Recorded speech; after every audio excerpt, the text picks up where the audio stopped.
Hai rekan-rekan yang ada di seluruh Indonesia. Pada video kali ini, kami akan menjelaskan bagaimana cara menggunakan tools SDGs Kotaku untuk tingkat tim fasilitator kelurahan.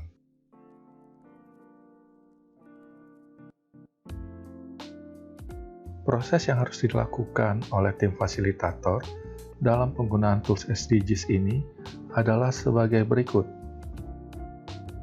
Tahap yang pertama adalah tahap persiapan. Pada tahap ini, kita menyiapkan folder kerja sesuai dengan tema data yang akan kita input. Kemudian, kita siapkan file template Excel ke dalam folder kerja. Dan pastikan kita menggunakan Microsoft Office 2010 ke atas. Tahap yang kedua adalah inputting data dengan menggunakan file template Excel yang sudah ada di dalam folder kerja kita.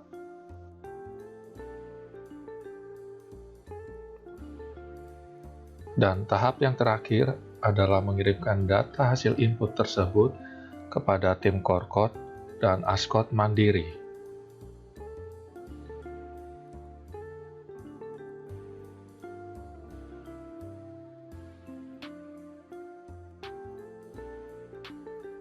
Mari kita lakukan tahap pertama, yaitu tahap persiapan.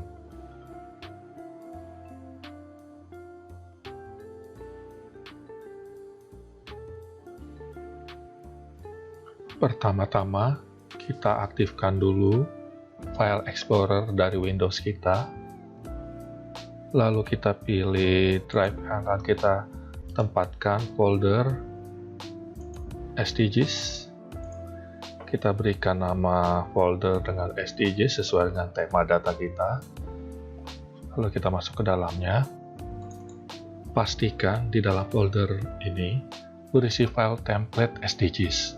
File ini berisi mengenai konfigurasi, cakupan kelurahan, dan daftar pertanyaan yang harus kita input.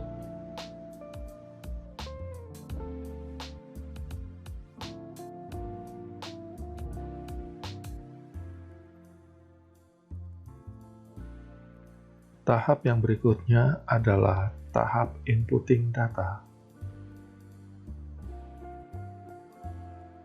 Kita jalankan file template SDGs ini.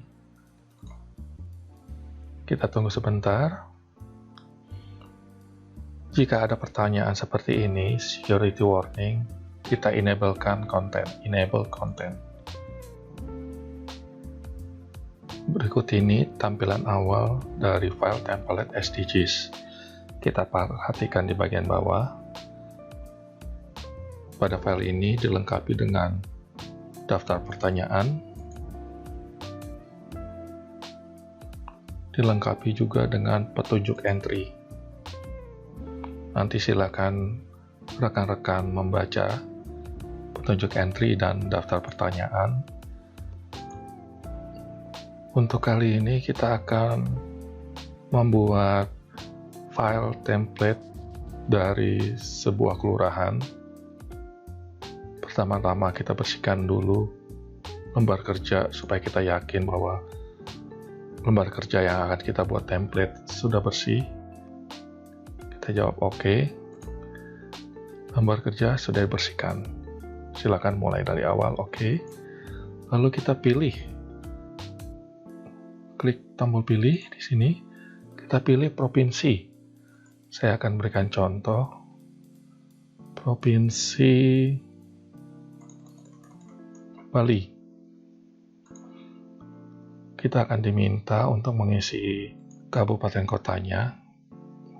Kami contohkan Kota Denpasar, lalu Kecamatan Denpasar Utara, lalu pilih kelurahan atau desa. Saya pilih Ubung. Lalu kita perhatikan di atas ini masih bernama template SDGs. Jika kita sudah submit, file Anda menjadi template SDGs dengan kode kelurahan Ubung pada tanggal 14 bulan 12 2020. Kita oke.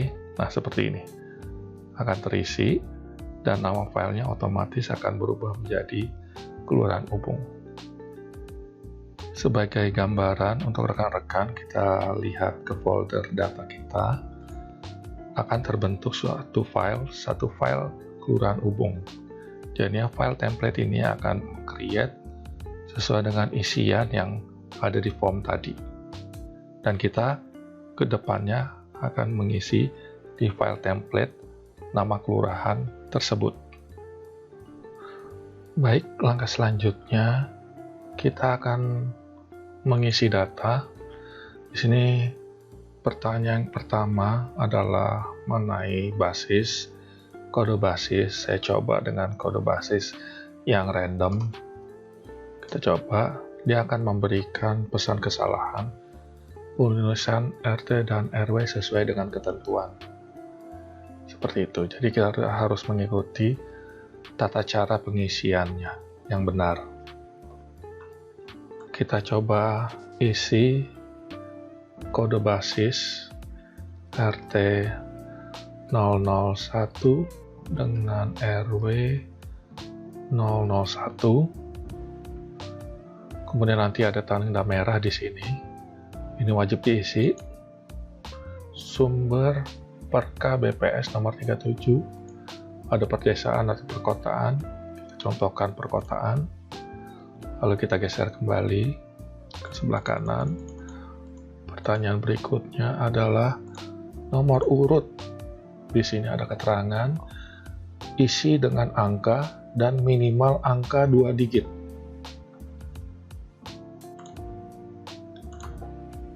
Kita akan isi dengan 2 digit 01. Lalu kita isi nama KRT.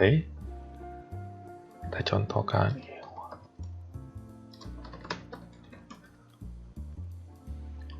nomor telepon 0812 12345678. Lalu nama lengkap responden Jalan Mangga 1 nomor 2. Silakan latitude longitude-nya diisi dengan menggunakan desimal dan disesuaikan dengan setting konfigurasi dari komputer.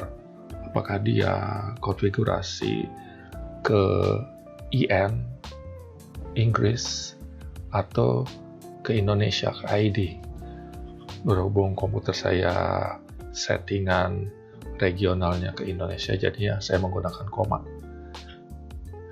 Misalnya 160, sebaiknya kita menggunakan setidaknya 4 digit di belakang koma. Longitude-nya juga seperti itu. Ini contoh saja. Lalu nama surveyor, nama yang menanyakan survei kepada KRT. Saya contohkan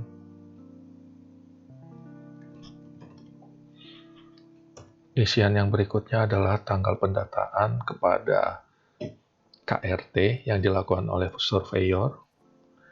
Kita contohkan tanggal 14 bulan Desember tahun 2020. 2 digit saja ya tahunnya. Lalu nama pengawas. Kita contohkan tanggal pemeriksaan.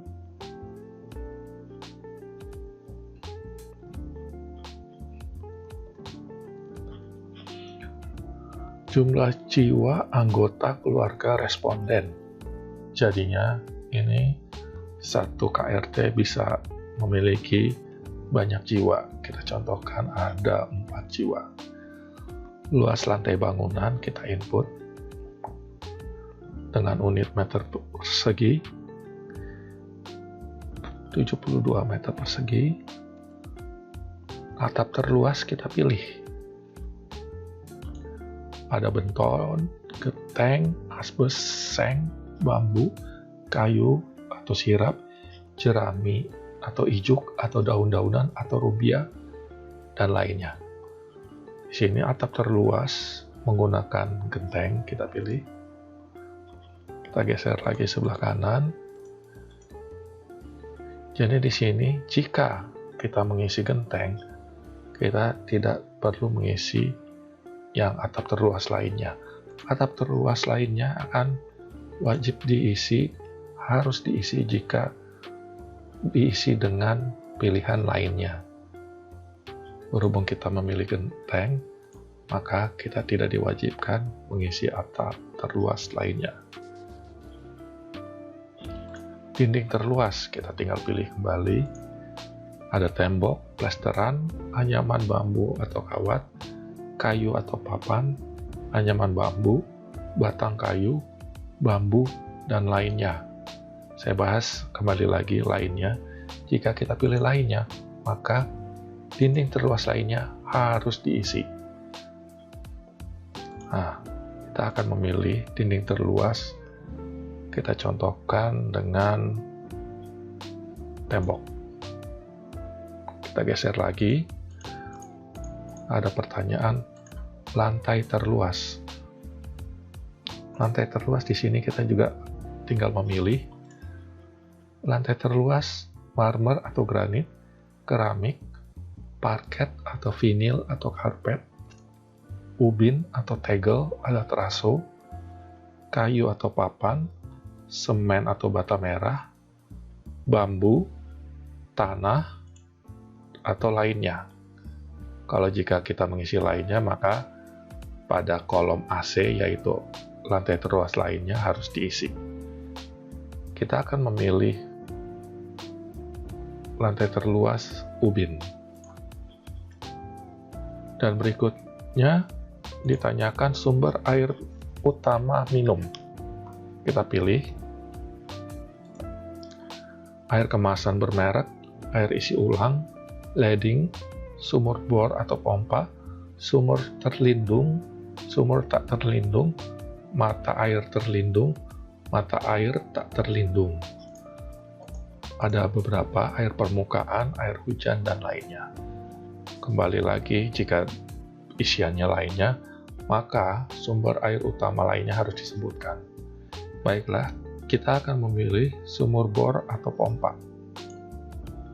Setelah kita memilih sumber air utama minum, maka kita harus mengisi jarak sumur ke penampungan tinja.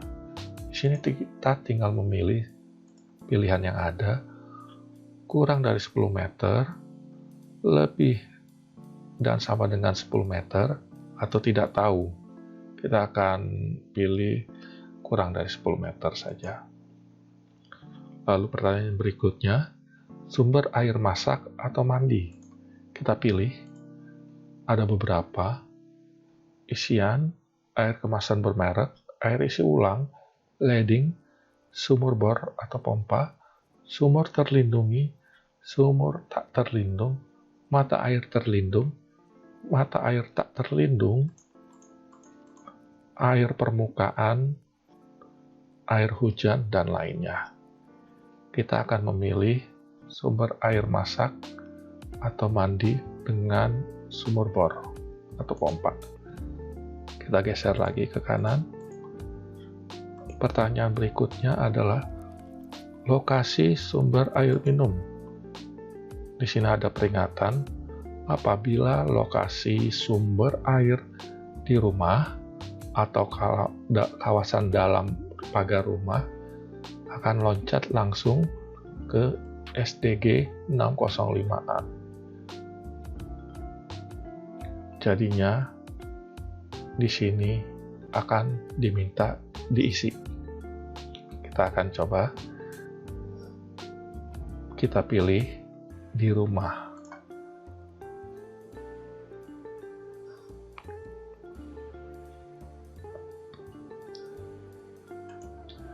maka kita wajib mengisi SDG 605A ini. Ada pilihan, kondisi fisik air minum itu keruh. Jika keruh, jika iya, maka isi dengan 1. Jika tidak keruh, maka isi dengan 5. Tidak keruh. Lalu apakah dia berwarna? Tinggal pilih lagi, ya dan tidak. Ya 1, tidak 5. Maka kita isi 5 karena tidak berwarna. Apakah berasa? Kita isi tidak. Apakah berbusa? Kita isi tidak. Apakah berbau? Tidak berbau. Lalu pertanyaan selanjutnya, dalam setahun terakhir, apakah rumah tangga pernah mengalami kesulitan air? Kita tinggal memilih ya atau tidak tahu. Kita isi tidak.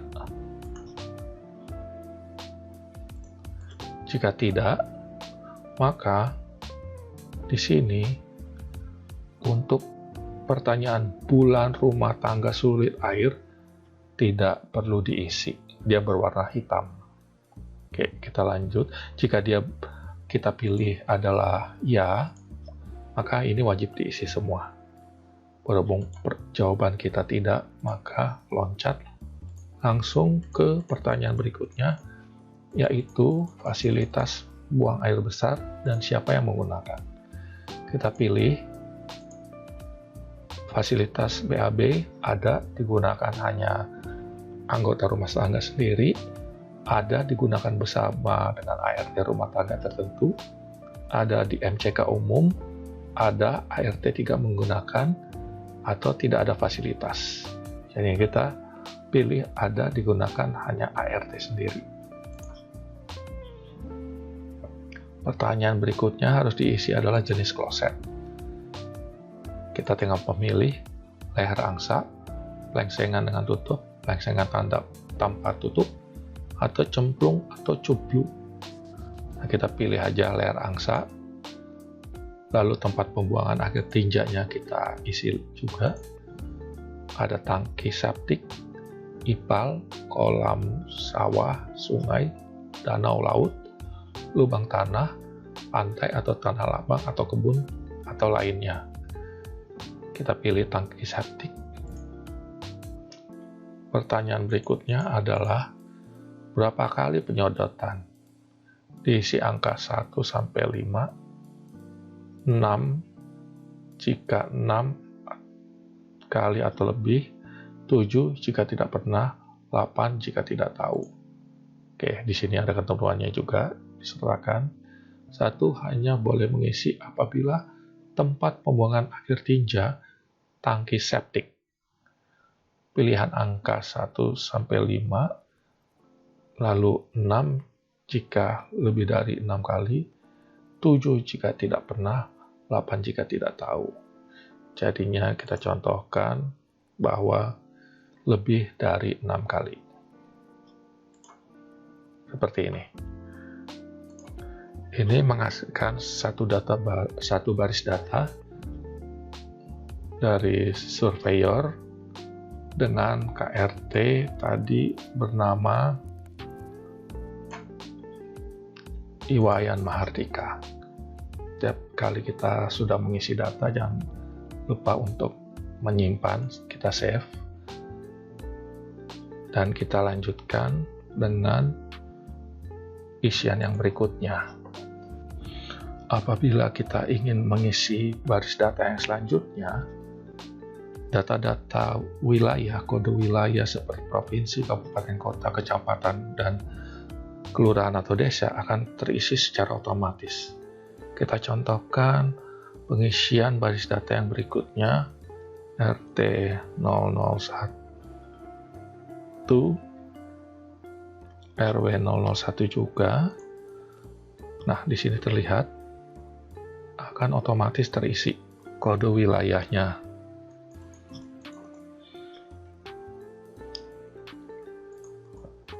Seperti ini, dan lanjutkan sampai pertanyaan yang terakhir. Apabila kita ingin menambahkan data kelurahan yang lain lagi, dan belum ada filenya di sini, kita dapat menjalankan template SDGs kembali. Kita jalankan. Kita bersihkan lembar kerja kita, lalu jawab oke, kita bersihkan. Oke, lalu kita klik tombol pilih. Kembali lagi kita pilih Provinsi Bali karena contoh awalnya di Bali. Lalu kita pilih kabupaten kotanya, Kota Denpasar dengan kode kecamatan Denpasar Utara. Lalu kita pilih kelurahan atau desa yang lain yang berikutnya yang akan kita isi. Misalnya kita pilih Pegoyangan. Lalu kita submit.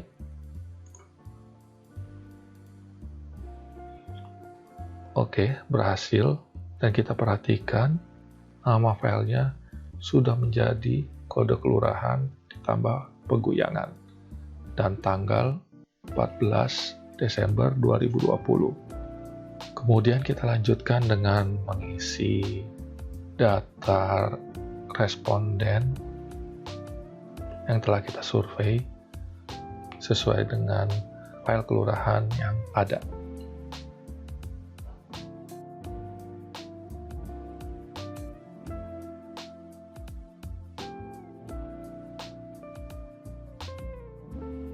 Tahap ketiga yaitu tahap mengirimkan data.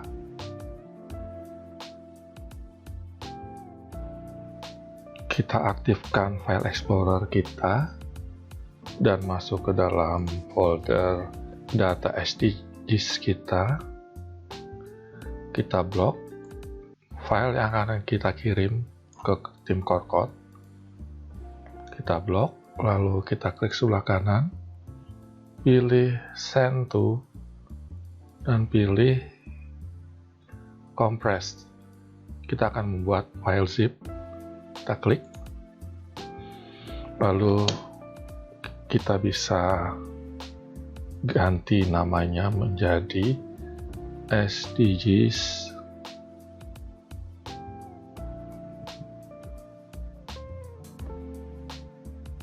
tim Pascal berapa,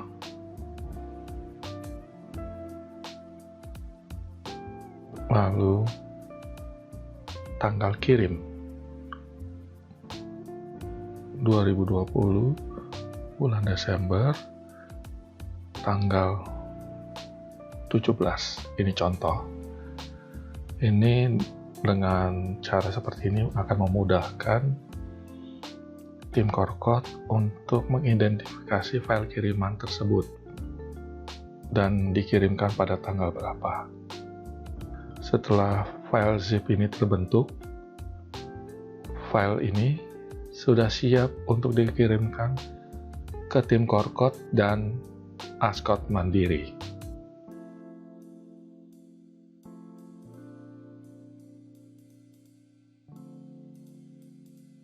Demikianlah video tutorial penggunaan tools SDGs tingkat fasilitator kelurahan. Sampai jumpa.